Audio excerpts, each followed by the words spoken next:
आज हमारे कैमरे के सामने उपस्थित हैं मालती देवी शिक्षा संस्थान के जाने माने अध्यापक, हिंदी के कहे जाते हैं। तो आज हमारे चैनल के माध्यम से आज बच्चों को हाई स्कूल बेस पे उनको हिंदी के सब्जेक्ट के बारे में कुछ विशेष जानकारी देना चाहते हैं। सर बताएं, बच्चों के बारे में आप क्या विशेष जानकारी देना चाहते हैं? सबसे पहले सभी बच्चों को तहे दिल से धन्यवाद देता हूं कि जैसे भी हैं, जिस हाल में भी हैं, वो हमेशा पढ़ाई करते रहें। सबसे पहले बताते हैं कि आपको पेपर पे लिखा रहता है कि आप सभी प्रश्नों को ध्यान से पढ़ें और ठीक ढंग से उत्तर दें। जितने शब्द में कह रहा उसको उतने ही शब्दों में उत्तर दें। और सबसे पहला क्वेश्चन उसमें आता है भैया आप लोगों के लिए कि कौन सा कवि या लेखक क्या लिखा है। इसमें आपके ये पृष्ठभूमि से आता है। आपका 8 नंबर तक का क्वेश्चन ही होता है, जो बच्चों के लिए बहुत ही आम होता है। लेकिन बच्चे क्या करते हैं, पढ़ाई के अभाव में घबरा जाते हैं। तो घबराइए मत, इसके लिए आप थोड़ी से अभी समय है उसको पढ़ डालिए। जैसे युग है या रचनाकार है, उनका निबंध है, उपन्यास है, क्या है, जैसा पूछेगा वो सब चीज़ें डिटेल में दी हुई हैं। थोड़ा सा एक नज़र देख डालेंगे तो आपका उत्तर ये 8 नंबर का मिल जाएगा। दूसरी चीज़ें कि आप जो है एक गद्य खंड आएगा, गद्य खंड पर आधारित क्वेश्चन है। उस चीज गद्य को ध्यान से पढ़िए कि आपका शीर्षक या आपका पाठ का नाम है, लेखक का नाम है, क्या पूछा है उसको बताइए। फिर दूसरी बातें, उसमें रेखांकित की व्याख्या पूछता है। फिर उसको देख लीजिए रेखांकित कितने हैं, वो क्या कह रहा है। एक बार में नहीं समझ आता है, 2 बार में समझिए, लेकिन क्लियर एकदम समझ के बताइए और कम से कम शब्दों में उत्तर देने की कोशिश कीजिए। तीसरी बातें हैं वो निबंध है कि कहानी है, क्या है, इसे भी बताइए। इससे आपको एक आभास हो जाएगा कि हमारा उत्तर किस दिशा में है, सही है कि गलत है, क्या है और कितने शब्दों में होना चाहिए। दूसरा क्वेश्चन पद्य से आएगा, उसमें रहेगा निम्नलिखित का संदर्भ व्याख्या। इसका मतलब संदर्भ, प्रसंग, फिर व्याख्या, ये 3 चीज़ें आपको लिखनी है। अब इसके लिए क्या करेंगे, जैसे आप सबसे पहले देखेंगे कि उसमें किस पाठ से लिया गया है। पाठ में निबंध है कि कहानी है, क्या, उसको बताइए। ऐसा नहीं कि खाली हिंदी लिख के छोड़ दो, ये गलत होता है।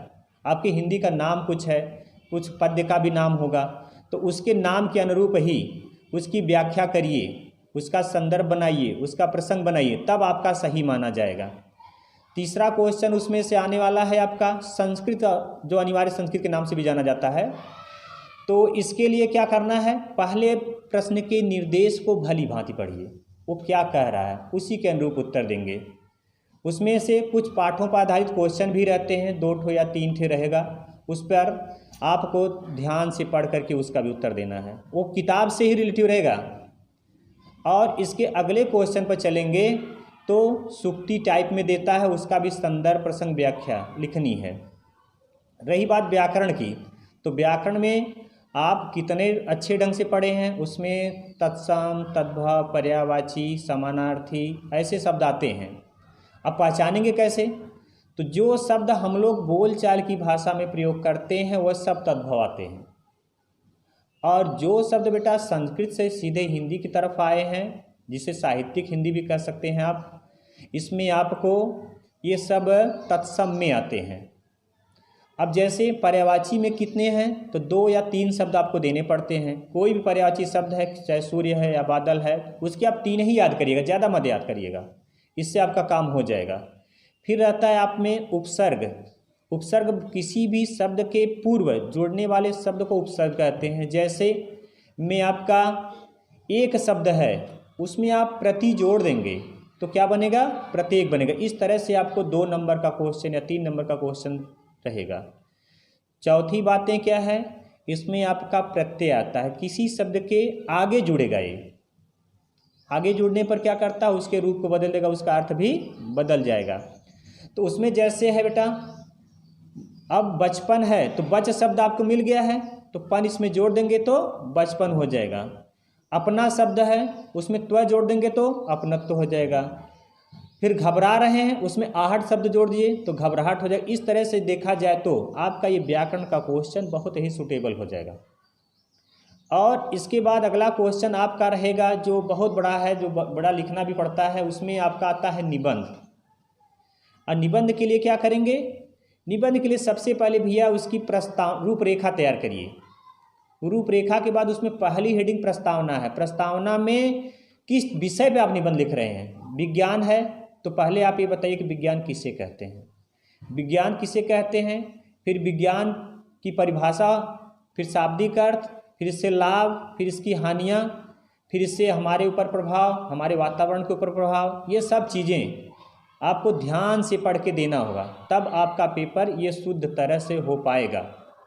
और आप लोगों से बस एक गुजारिश है कि किसी भी प्रश्न का उत्तर जल्दबाजी में मत दीजिए, पहले ध्यान से एक बार में नहीं समझता, 2 बार में नहीं समझता, 3 बार में समझ करके तभी उत्तर दीजिए, जिससे आपका पेपर गलत न हो, कहीं कटपिट न हो। जैसा कि सर लॉकडाउन के चलते बच्चों की पढ़ाइयाँ बहुत खराब गई, अब जल्द में ही बोर्ड का पेपर भी आ गया है, तो इससे बच्चे घबरा रहे हैं कि पेपर हम कैसे करें।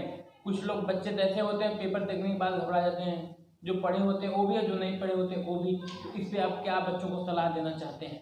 हमारे बच्चे एक भी पल घबराएं न, किसी भी क्वेश्चन को घबराहट में मत लें। अभी भी समय है, जो भी समय मिलता है ध्यान से पढ़िए। नहीं समझ में आता है टीचर से सहयोग लीजिए, अगर वहाँ भी कोई दिक्कत है तो 2 बार लीजिए, 3 बार लीजिए, लेकिन कहीं समस्या मत छोड़िए, चाहे छोटी हो या बड़ी हो, उसको आप निस्तारण कर लीजिए।